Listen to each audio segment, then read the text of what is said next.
Hey, I've got a SS3 model specific pod and bracket set up right now.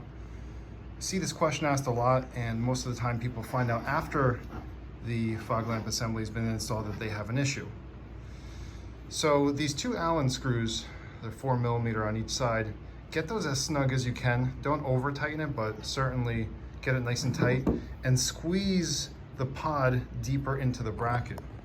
This will give you better clearance in the front for the fog lamp bezel. A lot of times people spread it apart, they point it straight on, and then it makes interference when they're trying to adjust.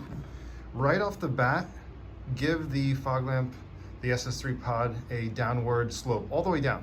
Majority of the times, that's the sweet spot, and sometimes you just have to press on the pod just a little bit once it's mounted just to aim it.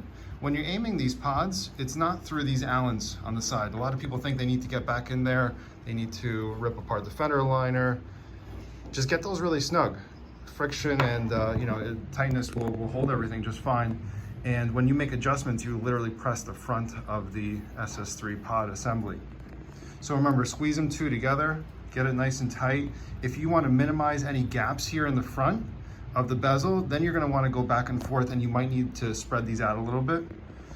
But if you're just looking to have full adjustability, again, downward angle, push the pod deep into the bracket, and most of the times that's the sweet spot and you'll be set up ready to go. So hopefully this prevents someone from having issues once they've already installed it, or a lot of times we hear that a shop has installed it and they can't even adjust the assembly because the front of the bezel is hitting the bezel on the vehicle's bumper, and it limits adjustment. So make sure you got full clearance all around. This is actually a type A kit, but it's got a standard bezel. I know the clearance is tight on this particular application, but if you have a round bezel, for example, you might need a little bit of trimming.